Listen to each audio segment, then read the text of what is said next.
मैं विधि द्वारा स्थापित ভারতের প্রধানমন্ত্রী হিসেবে টানা তৃতীয়বারের মতো শপথ নিয়েছেন নরেন্দ্র মোদী। ৯ জুন সন্ধ্যায় নয়াদিল্লির রাষ্ট্রপতি ভবনে তাকে শপথ বাক্য পাঠ করান দেশটির রাষ্ট্রপ্রধান দ্রৌপদী মুর্মু।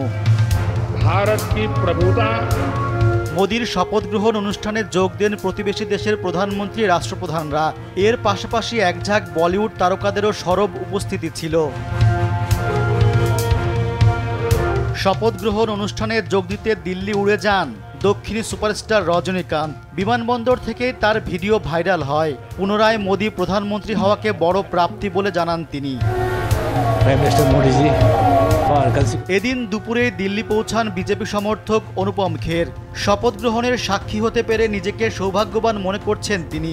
তার মতে গত 10 বছরে মোদী ভারতকে এগিয়ে নিয়ে গেছেন, নতুন মেয়াদে আরও এগিয়ে নিয়ে যাবেন বলে আশা রাখেন এ প্রবীণ অভিনেতা। বদলাव जो है ना उसका एहसास। অনিল কাপুরও হাজির ছিলেন শপথ অনুষ্ঠানে। তিনি বিশ্বাস করেন মোদী সরকার ভারতের উন্নতিতে বড় ভূমিকা পালন করবে। তবে শপথ অনুষ্ঠানে বড় আকর্ষণ ছিলেন শাহরুখ খান। চোখে সানগ্লাস আর কালো পোশাকে দেখা যায় তাকে। খোশ মেজাজেই ছিলেন তিনি। যদিও সালমান খান, আমির খানকে দেখা যায়নি। তারা আমন্ত্রিত হয়েছিলেন কিনা তা স্পষ্ট নয়। মোদী ঘনিষ্ঠ অক্ষয় কুমারও স্মরণীয় মুহূর্তের সাক্ষী ছিলেন।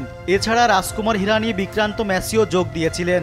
অনুষ্ঠানে হাজির ছিলেন হিমাচল প্রদেশের মান্ডির নবনির্বাচিত সংসদ সদস্য কঙ্গনা রানাউত।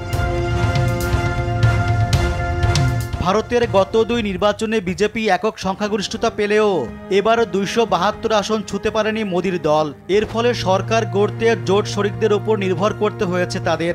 এর প্রভাব দেখা গেছে শপথ গ্রহণ অনুষ্ঠানেও। রিজওয়ান সিদ্দিকী, দেশ টিভি।